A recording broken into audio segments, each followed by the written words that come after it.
The text looked so ordinary that anyone else would have ignored it. My daughter, Natalie Holloway, simply wrote, "Dad, I finally found Mom's old apple pie recipe. I'll make it exactly the way you taught me." But my late wife had never baked apple pie. Not once. That single sentence was the emergency distress code I'd taught Natalie years ago. The one she promised she'd only use if someone was watching her and she couldn't ask for help out loud. I had just reached for my truck keys when someone knocked on my workshop door. Standing there with an easy smile was my son-in-law, Trevor Maddox. Then he looked me straight in the eyes and said, "Mr. Holloway, I think it's time you told me who you really are." If you've ever wondered how far a parent would go after realizing their child is silently begging for help, you're in the right place. And if you enjoy stories where quiet courage matters more than loud revenge, take a moment to subscribe. Now let me show you how one ordinary text message changed everything I thought I knew about my own family. My name is Grant Holloway, and at 63, my life had become so predictable that most mornings looked exactly like the one before. I woke before sunrise, brewed the same dark coffee I'd been drinking for years, and walked across my backyard to the detached workshop behind my house in Maple Bluff, Wisconsin. That little building was where old furniture came to be forgotten a little less. I spent my days repairing cracked walnut tables, restoring worn rocking chairs, and giving broken things another chance to serve someone. People around town thought that was all I'd ever been, a quiet retiree who enjoyed working with wood and preferred the smell of sawdust to crowded restaurants. I never corrected them. The less attention I attracted, the easier life became. 8 years earlier, I buried my wife, Evelyn Holloway, after a long fight with pancreatic cancer. Losing her changed the rhythm of my life in ways I still couldn't explain. The house became quieter. Dinners became simpler, and every room seemed just a little larger than it used to be. If I learned anything from grief, it was that loneliness isn't always loud. Sometimes it sits beside you so long that you stop noticing it's there. The one person who never let me disappear into that silence was my daughter, Natalie Holloway. She called every few days, stopped by whenever she could, and somehow knew exactly when I was pretending I was doing better than I really was. We didn't have one of those dramatic father-daughter relationships you see in movies. We trusted each other, and over the years that trust became stronger than words. The brightest part of every week was seeing my 8-year-old granddaughter, Cora Maddox, race through my workshop with endless questions about every strange-looking tool hanging on the walls. She believed I could build almost anything, and I never rushed to correct her. We'd spend hours sanding little pieces of wood together, turning scraps into crooked birdhouses or toy boats that barely floated. Natalie would lean against the workshop door with that familiar smile, telling Cora not to cover herself in sawdust before dinner. Those ordinary afternoons reminded me that happiness rarely arrived through grand moments. Most of the time, it was hidden inside routines you didn't realize you'd miss until they were gone. Then there was my son-in-law, Trevor Maddox, successful, confident, and always perfectly composed. Trevor had built a reputation as someone people admired. He spoke politely, dressed impeccably, and could make complete strangers feel important within minutes of meeting them. Everyone seemed impressed by him, and I understood why. On paper, he was exactly the kind of man any father would hope his daughter married. Yet every now and then, I'd notice something that didn't quite fit.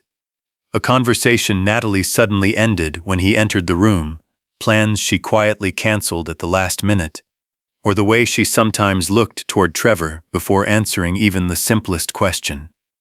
None of it proved anything. None of it justified accusations. But life had taught me that the biggest problems rarely announced themselves.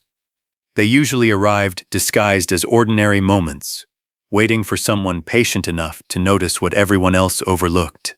I stared at Natalie's message for several long seconds, hoping I'd somehow misunderstood it. "Dad, I finally found Mom's old apple pie recipe. I'll make it exactly the way you taught me." To anyone else, it sounded warm, almost nostalgic. But my late wife had never baked an apple pie in her life, and Natalie knew that better than anyone.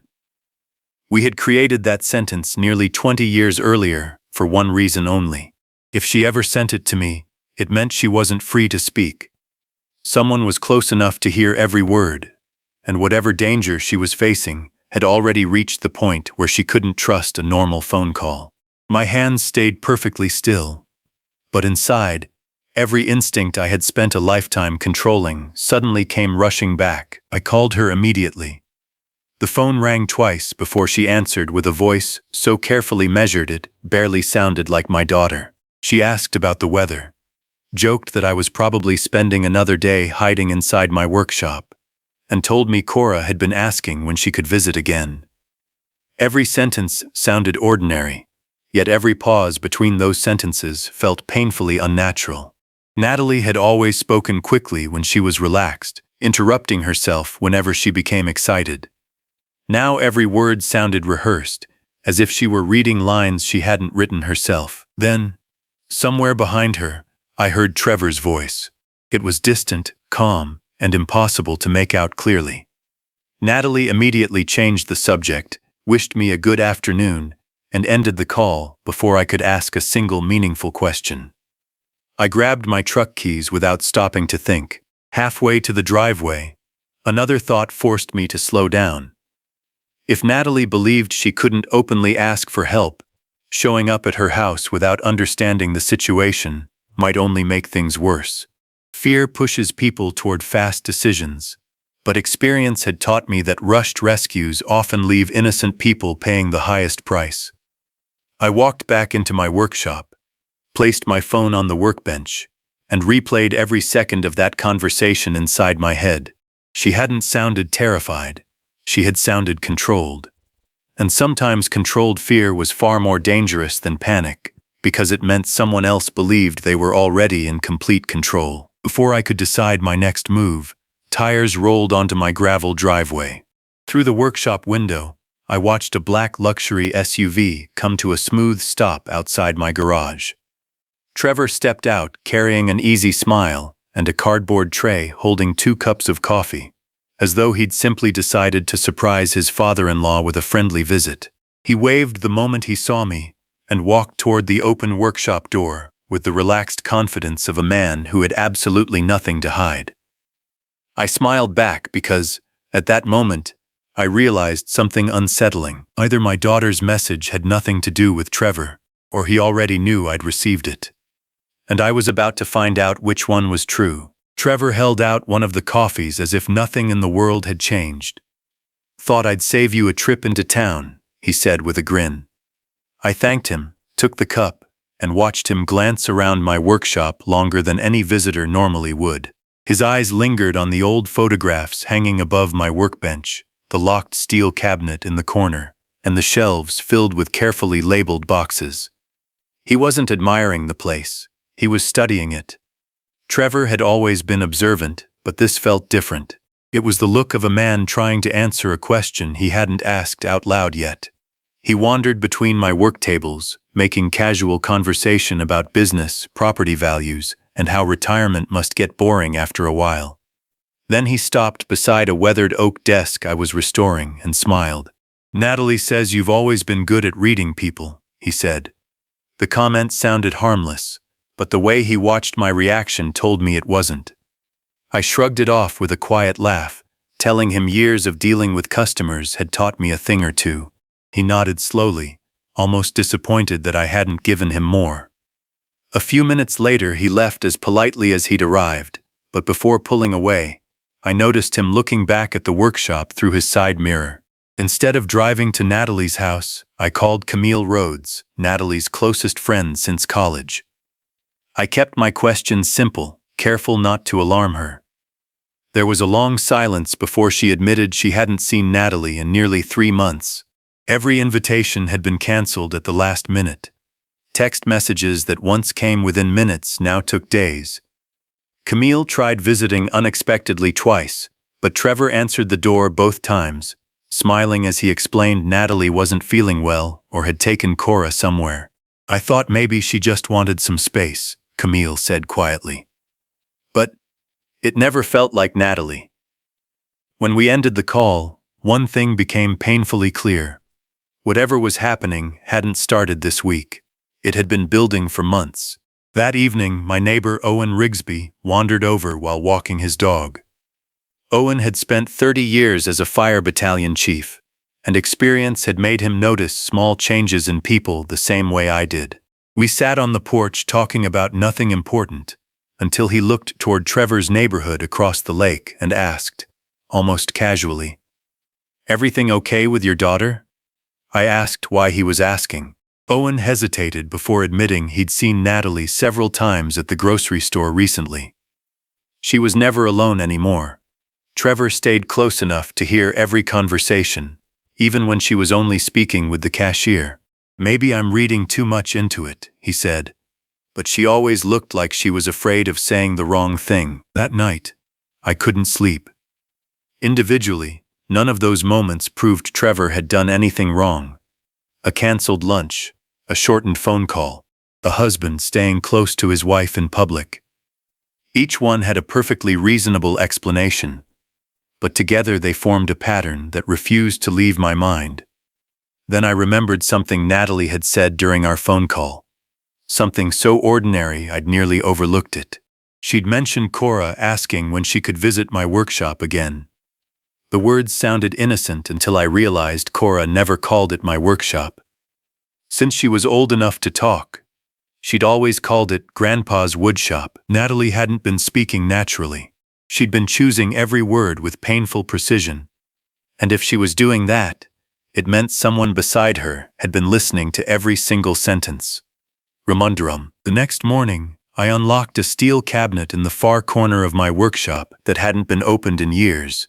Behind shelves stacked with old woodworking plans was another door, almost invisible unless you knew it was there. It led to a narrow storage room beneath the workshop where I kept the few pieces of my past I could never bring myself to throw away. There were no medals hanging on the walls, and no framed certificates celebrating accomplishments, just sealed boxes, faded photographs, worn notebooks, and a locked case that hadn't been touched since the day I retired. I stood there for a long moment before opening it, knowing that once I stepped back into that part of my life, there would be no pretending I was just an ordinary grandfather anymore. The first person I called wasn't the police. It was Victor Salazar, a man I'd trusted with my life more times than I could count. We hadn't spoken in nearly 3 years, but he answered before the second ring finished. "Grant," he said without hesitation, "you never call unless something's wrong." I didn't waste time explaining everything. I simply told him Natalie had used the emergency code we'd created decades earlier, and that every instinct I had was telling me she was being watched. The silence that followed lasted only a few seconds. Then Victor asked one question. "Do you think she's frightened or controlled?" I answered quietly. "Controlled." His voice immediately hardened. "Then don't make the mistake of letting him know you're coming." Victor drove to Madison that afternoon. We spread photographs, handwritten notes, and timelines across my workbench. Not because we were investigating Trevor like detectives, but because I needed someone who understood how easily small details could hide a much larger truth. Together, we mapped every unusual event Natalie had experienced over the past year. The canceled visits, the disappearing friendships, the increasing isolation, the carefully measured phone calls. None of them looked extraordinary by themselves, but viewed together, they revealed something deeply unsettling. Trevor hadn't trapped Natalie through fear alone. He'd slowly rearranged her entire world until asking for help felt more dangerous than staying silent. As Victor gathered the papers, his eyes drifted toward an old photograph lying beside the open case. It showed the two of us, standing outside an armored government vehicle many years earlier. Before I could put it away, movement outside the workshop window caught my attention. Trevor's SUV rolled slowly past my driveway, much slower than anyone normally drove through the neighborhood. He didn't stop, but he turned his head just enough to look directly inside the open garage. For a brief second, his eyes locked onto the photograph still sitting on the workbench. Then he continued driving without slowing again. Victor quietly picked up the picture and slipped it beneath another folder. Neither of us spoke until the sound of Trevor's engine disappeared completely. Finally, Victor looked at me and said, "He wasn't driving by to see you." I knew exactly what he meant. Trevor hadn't come looking for Natalie. He'd come looking for answers about me. Somewhere along the way, he'd begun questioning why a retired woodworker stayed so calm after receiving a message that should have sent any father into panic. And if Trevor was curious enough to start digging into my past, it wouldn't be long before he discovered that the man he'd spent years underestimating had once made a career out of protecting people who couldn't ask for help out loud. For the first time since Natalie's message, I felt the balance begin to shift, and not in my favor. Until that afternoon, I believed Trevor saw me as nothing more than an aging widower who spent his retirement fixing antique furniture. Now I wasn't so sure. If he'd noticed that photograph, or even the way Victor carried himself, he would start asking questions. Men like Trevor didn't panic when they sensed danger. They adapted, and the most dangerous people weren't always the loudest ones. Sometimes they smiled, shook your hand, and quietly changed the battlefield before you even realized the game had started. I didn't have to wait long to see it happen. The next morning, Natalie called unexpectedly. Her voice sounded lighter than it had the day before, almost rehearsed in the opposite direction. She apologized for the strange text and laughed it off as an inside joke she claimed she'd forgotten I'd never understand. Then she gently suggested I had probably been spending too much time alone since losing Mom. The words themselves weren't cruel, but they didn't belong to Natalie. She had never questioned my judgment, especially not over something involving our family. As the conversation ended, she added one sentence that stayed with me long after the line went dead. "Trevor thinks you're worrying yourself into problems that aren't really there." My daughter wasn't speaking to me anymore. Someone was speaking through her. Less than an hour later, another surprise arrived. Spencer Kincaid, the attorney who had handled Evelyn's estate years earlier, called to ask if everything was all right. Trevor had contacted his office that morning, casually asking questions about whether elderly parents could be encouraged to undergo cognitive evaluations if family members became concerned about declining judgment. Trevor hadn't filed anything. He hadn't accused me of anything directly. He was simply gathering information. It was a quiet move, but an intelligent one. If he could convince people I was becoming confused or paranoid, then anything I said afterward would sound like the imagination of an old man struggling to accept retirement. Victor listened without interrupting as I explained the phone calls. When I finished, he folded his arms and looked at me with the same expression I'd seen years earlier whenever an operation suddenly became more complicated than expected. "He's not trying to beat you," Victor said calmly. "He's trying to make sure no one believes you." The difference hit me immediately. Trevor wasn't preparing for a confrontation. He was preparing the audience before the confrontation ever happened. Friends, neighbors, attorneys. If enough people quietly accepted the idea that Grant Holloway was becoming forgetful, then the truth itself would begin sounding unbelievable. That evening, I drove past Natalie's neighborhood just as the porch lights flickered on. I had no intention of knocking on her door. I only wanted to see the house with my own eyes. As I slowed near the curb, I caught a glimpse of Cora sitting by the front window with a coloring book in her lap. She looked up, recognized my truck instantly, and her face lit up with the same excitement it always had. She started to wave. Before she could lift her hand completely, Trevor stepped into the room behind her. He rested a hand gently on her shoulder, said something I couldn't hear, and Cora slowly lowered her arm. She didn't stop smiling, but she stopped waving. I drove on without looking back, because in that quiet little moment I finally understood what Trevor had been protecting all along. It wasn't a secret. It was control. And people who build their lives on control rarely surrender it without doing something desperate first. Eurosport 1. I barely made it home before my phone vibrated again. This time it wasn't Natalie. It was Cora's elementary school. The receptionist apologized for calling so late. explaining there had been confusion about who was picking Cora up that afternoon. According to their records, Trevor had recently removed every emergency contact except himself. My name was gone. Natalie's closest friend, Camille Rhodes, was gone too.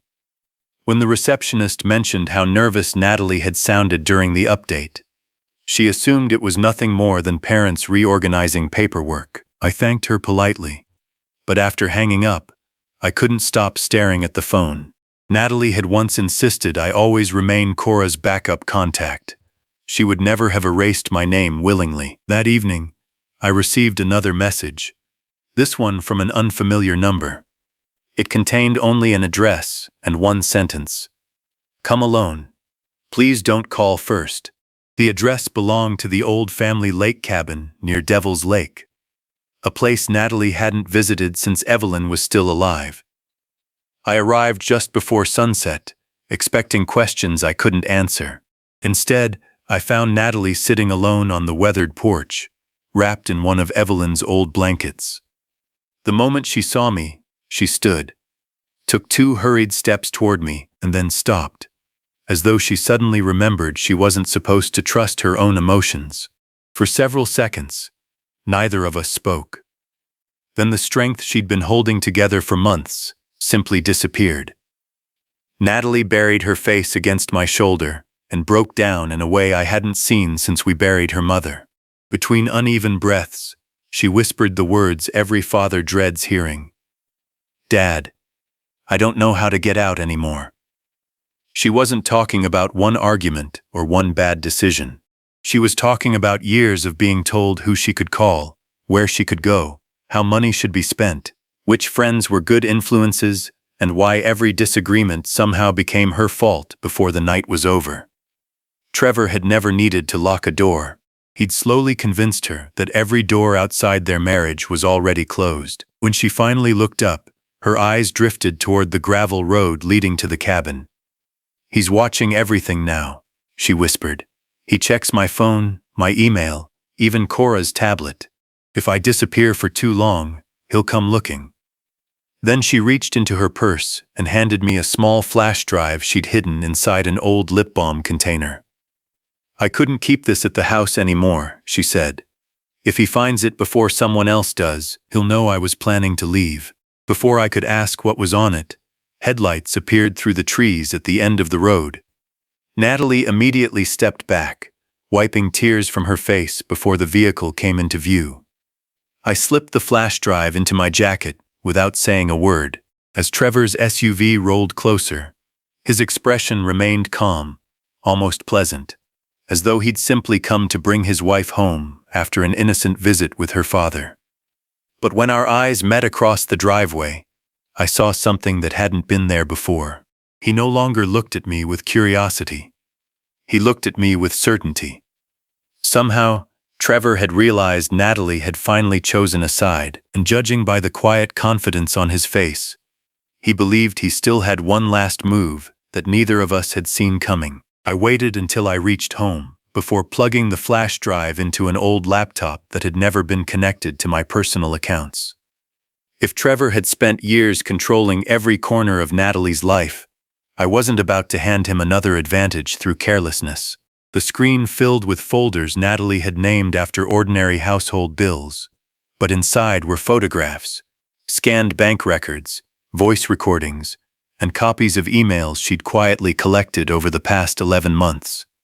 She hadn't been preparing for revenge. She'd been documenting her own reality because Trevor had convinced her so many times that her memory couldn't be trusted.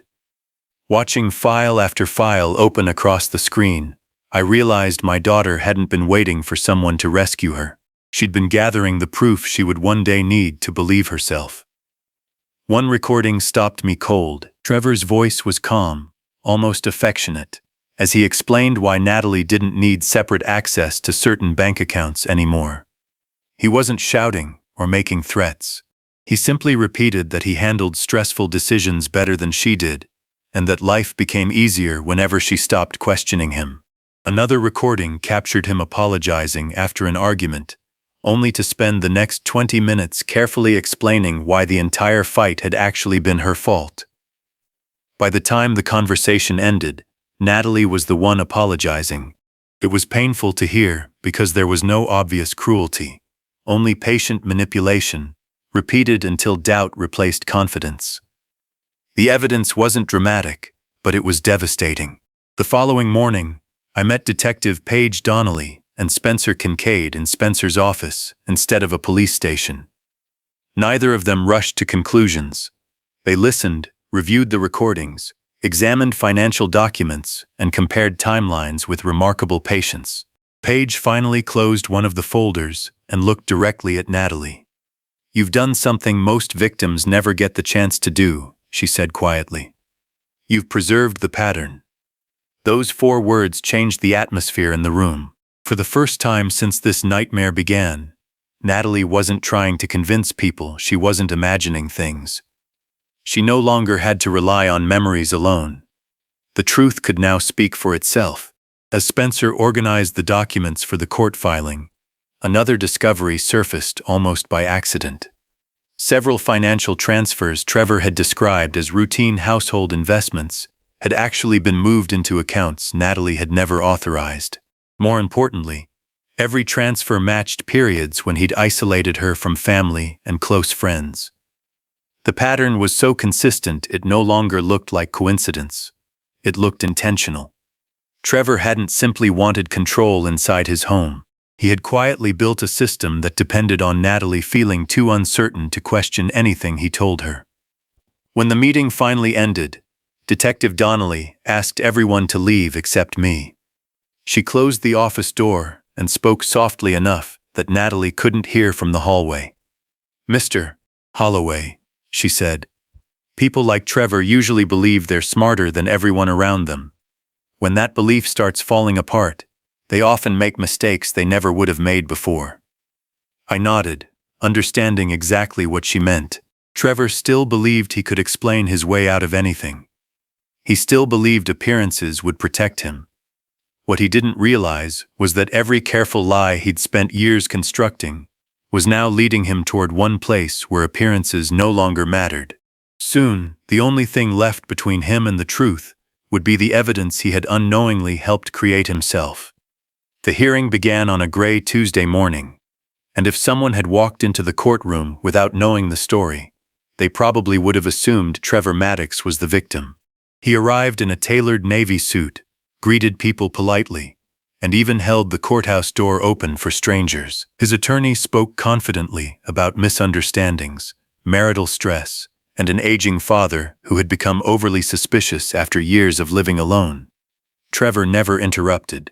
He simply sat there with the calm expression of a man convinced that appearances would carry him through one more time. Then the evidence started speaking, and for the first time since I'd met him, I watched that confidence begin to crack. Detective Paige Donnelly presented the timeline exactly as Natalie had lived it. The financial records matched the isolation. The isolation matched the recordings.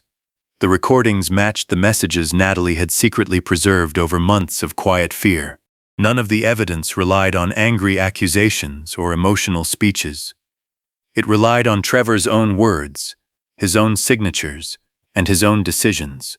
Every time he insisted he was only protecting his family, another document showed how that protection always benefited him and left Natalie with less freedom than she had before. The courtroom grew noticeably quieter with each exhibit because the pattern became impossible to ignore. When Natalie finally took the stand, I could see her hands trembling. For a moment I worried Trevor would still find a way to make her question herself. Instead, she looked directly at the judge and answered every question with a calmness I hadn't heard in her voice for months. She didn't exaggerate. She didn't insult Trevor. She simply described what it felt like to slowly lose confidence in her own judgment until asking permission had become more natural than making decisions for herself. Then she explained why she'd hidden the evidence instead of confronting him. "I wasn't afraid he would hurt me," she said quietly. "I was afraid no one would believe me." Those words settled over the courtroom, with more weight than any dramatic accusation ever could. Trevor tried one last time to recover. He claimed the recordings lacked context. The financial decisions were made for practical reasons, and the distress message to me had been nothing more than a misunderstanding between a father and daughter. But that argument collapsed the moment Detective Donnelly produced the school records, showing Trevor had quietly removed every emergency contact except himself just days before Natalie sent the coded message. Combined with everything else, it painted a picture that could no longer be dismissed as coincidence. It revealed deliberate isolation, careful manipulation, and years of calculated control hidden behind perfect manners and a polished reputation. As the judge announced the court's decision, I didn't look at Trevor. I looked at Natalie. For the first time in a very long while, her shoulders relaxed. It wasn't relief that someone else had defeated Trevor. It was relief that she no longer had to spend another day proving she wasn't imagining her own reality. The truth had finally reached a place where charm, excuses, and carefully crafted appearances couldn't touch it. And watching my daughter quietly reclaim her own voice was a far greater victory than anything revenge could have ever given me. The legal process didn't end that morning, but the outcome was already clear. Over the following weeks, Trevor's carefully constructed image unraveled piece by piece.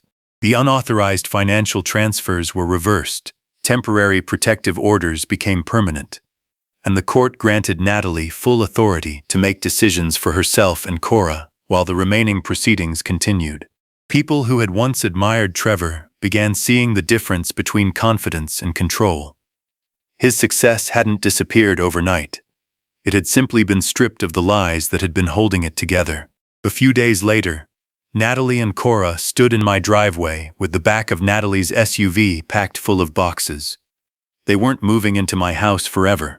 They were simply giving themselves a place where no one watched every conversation, questioned every purchase, or decided who they were allowed to see.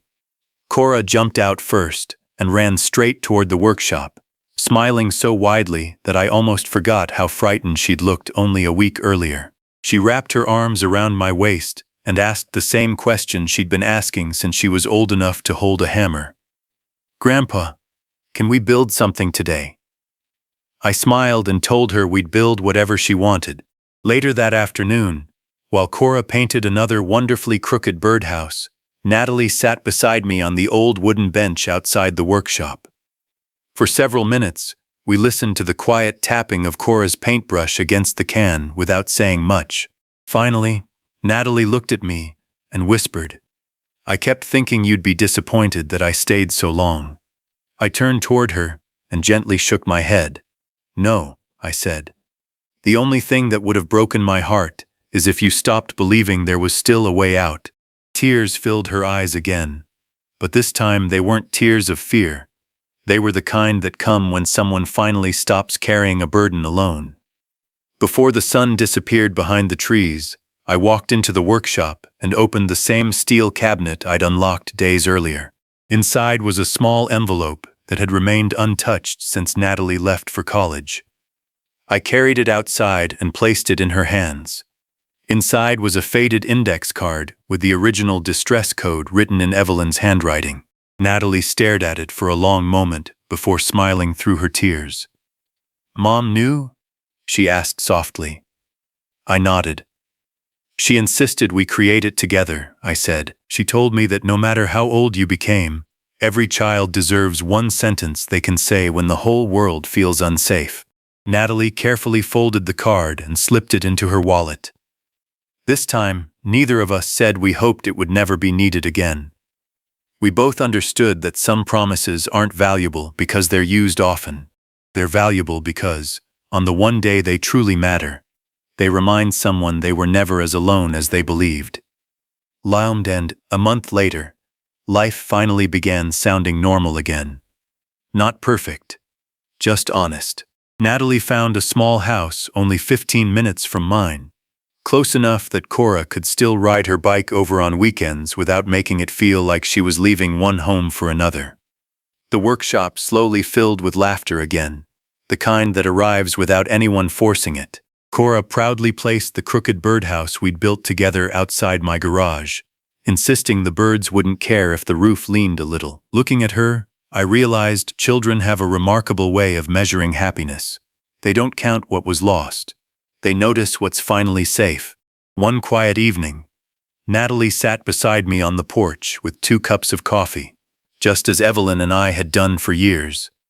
The sun disappeared behind the trees while neither of us felt the need to fill every silence. After a while, she reached into her wallet and pulled out the old index card with the distress code still folded neatly inside. She smiled, turned it over in her hands, and slipped it back where it belonged. "I used to think that code was about emergencies," she said softly. "Now I think it was really about knowing someone would always believe me." I looked across the yard where Cora was chasing fireflies and quietly answered, "That was always the real purpose." People sometimes ask whether I regret keeping so much of my past hidden. The truth is, I don't. The years before retirement shaped me, but they never defined me. What mattered most wasn't the work I once did or the skills I carried home with me. It was one simple promise between a father and his daughter. A promise that if the day ever came when she couldn't ask for help out loud, she would never have to face it alone. Looking back now, I don't remember the courtroom, the evidence, or the lies that finally unraveled. I remember a single ordinary text message that most people would have ignored. Sometimes the quietest cries are the ones that matter most. The only reason I heard it was because, many years earlier, a little girl trusted her father enough to remember one sentence, and on the day she needed it most, that promise brought her home.